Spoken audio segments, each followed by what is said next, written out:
forma geral, isso estudando aí os professores das escolas, estudos científicos, tem vários, isso aí você pode procurar à vontade, aí vai no Google acadêmico, que você vai achar um monte sobre estresse do professor, sobre doenças do professor, que eu poderia dizer o seguinte, que o professor acaba andando em círculos. Ele estuda muito, muitas vezes coisas que não consegue conectar com a prática. Essa prática não tem um método e o professor fica sem reflexão. Então, ele sempre está voltando para o mesmo ponto. Ele estuda alguma coisa, volta, vai, não sai do lugar. Então, isso, com o passar dos anos, gera muita frustração, porque ele não se desenvolve, muito estresse, e muitas vezes acaba ficando doente.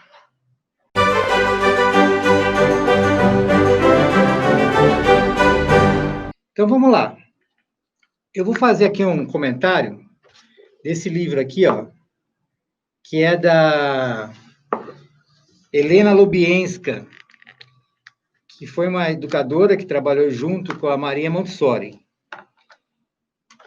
E ela fala uma coisa muito interessante, que foi uma sacada, assim, fantástica para a gente entender como que a diferença entre o método funcionar ou não.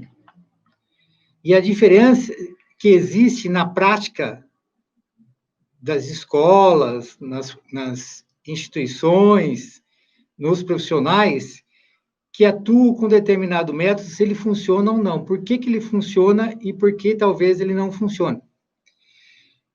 Então, ela fala o seguinte, mais ou menos isso, examinando mais de perto os sistemas de ensino ecléticos, que diz que, então, essa ideia que a escola, por exemplo, ela não deve ter um método, ela deve ser eclética. O que essa ideia fala? Que não deve escolher um método, é preciso tomar de cada um o que eles têm de melhor e aproveitar-se disso. Então, o que se pensa?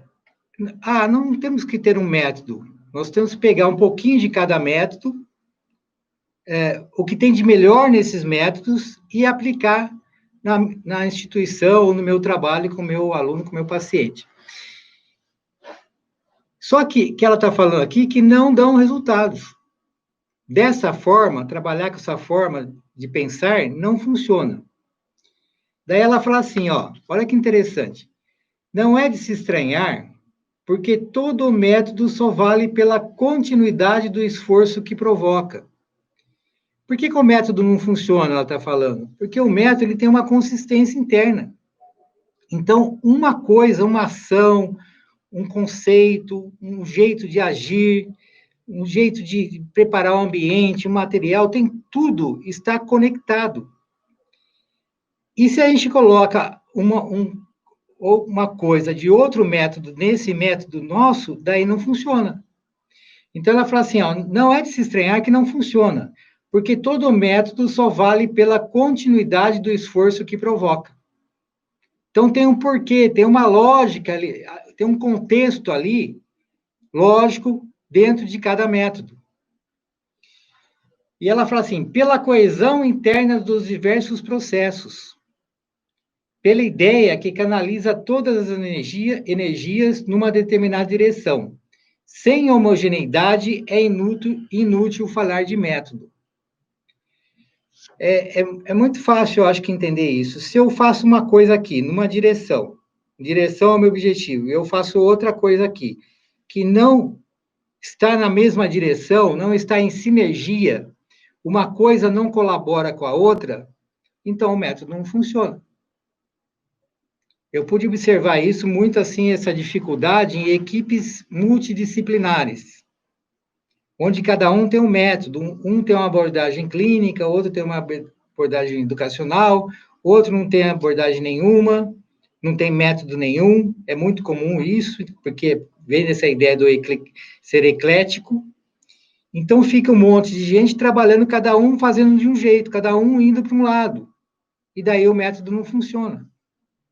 Então, ela dá um exemplo aqui, a Helena Lubienska, ela fala o seguinte, tomemos um exemplo, segundo o método Froebel foi, só lembrando, que criou o Jardim da Infância.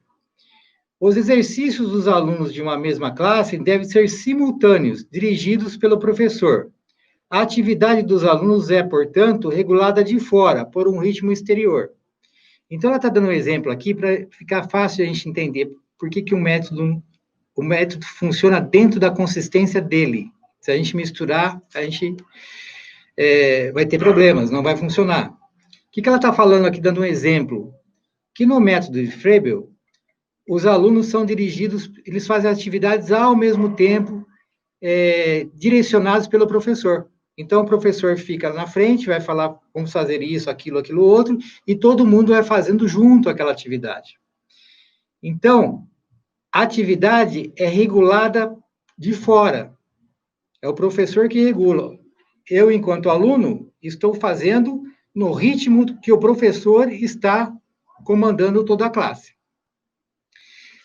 Ela continua falando o seguinte: segundo o método Montessori, o trabalho é estritamente individual, comandado pelo ritmo interior de cada criança, e só dela conhecido. O educador montessoriano o respeita, ele se guarda de intervir. Então, olha só as diferenças de dois métodos.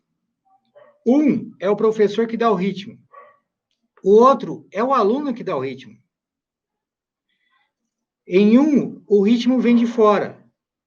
No outro, no Montessori, o ritmo vem de dentro, é do próprio aluno. Nesse primeiro, é o professor que dá o ritmo da atividade.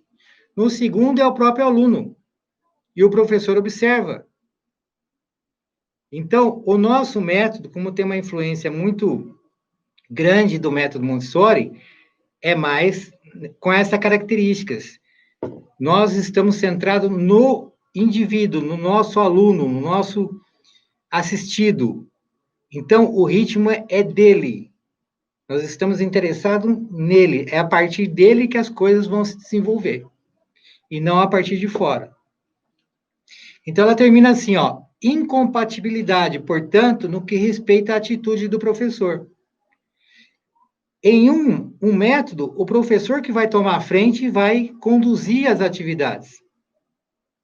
E o aluno vai tentar fazer ali no ritmo do professor.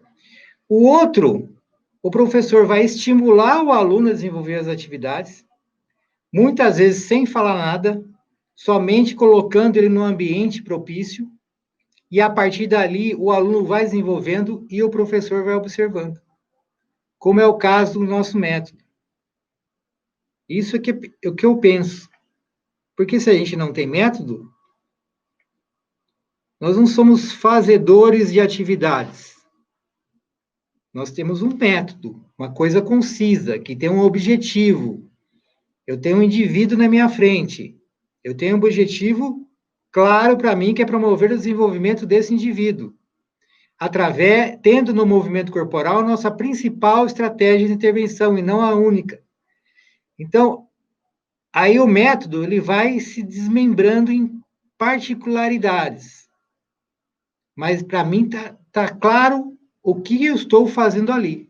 Se eu não tiver método nenhum, eu acho que fica muito mais complicado. Se é que fica viável de alguma maneira. Então, no método, se a gente pegar, por exemplo, fazer uma comparação com o método, com o quebra-cabeça, vamos imaginar um quebra-cabeça de duas peças. Então, eu tenho teoria e prática. Então, a teoria e a prática têm que ser encaixadas. Se eu tenho uma teoria e uma prática que não tem nada a ver com a teoria, eu não tenho o método. Então, quando isso se encaixa, quando a teoria passa a ser para o método e para mim, que sou profissional que estou aplicando o método, uma conscientização teórica da minha abordagem, então daí nós estamos começando a falar de método. Da minha consciência enquanto profissional do que eu estou fazendo, aonde eu quero chegar. Poderíamos falar que esse quebra-cabeça de 3 peças poderia ser assim, estudo, prática e reflexão. Então, eu preciso estudar, colocar em prática e refletir depois. Então, é importante fechar esse ciclo de estudo, prática e reflexão. O que acontece nas escolas, de forma geral, isso estudando aí os professores das escolas, estudos científicos, tem vários, isso aí você pode procurar à vontade, aí vai no Google acadêmico, que você vai achar um monte sobre estresse do professor, sobre doenças do professor, que eu poderia dizer o seguinte, que o professor acaba andando em círculos. Ele estuda muito, muitas vezes coisas que não consegue conectar com a prática. Essa prática não tem um método e o professor fica sem reflexão. Então, ele sempre está voltando para o mesmo ponto. Ele estuda alguma coisa, volta, vai, não sai do lugar. Então, isso, com o passar dos anos, gera muita frustração, porque ele não se desenvolve, muito estresse, e muitas vezes acaba ficando doente. Quando eu estou falando de estudo, prática e reflexão em termos de desenvolvimento do conhecimento, eu estou falando assim, você estuda a prática e a reflexão. Você faz um círculo.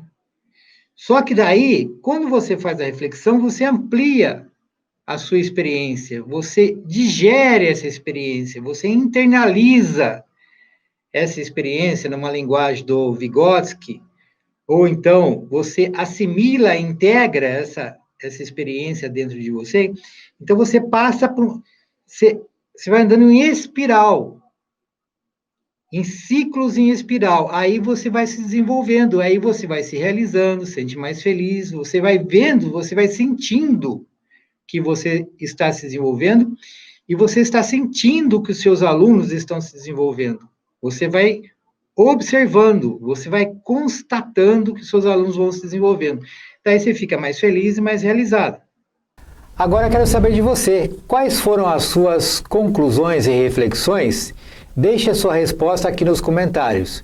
Se você gostou do vídeo, dê seu like, compartilhe nas suas redes sociais e não se esqueça de visitar o nosso site psicomotricidadepositiva.com.br e conhecer o nosso curso Como Prescrever Atividades Psicomotoras. Por enquanto é só, ficamos por aqui, muito obrigado.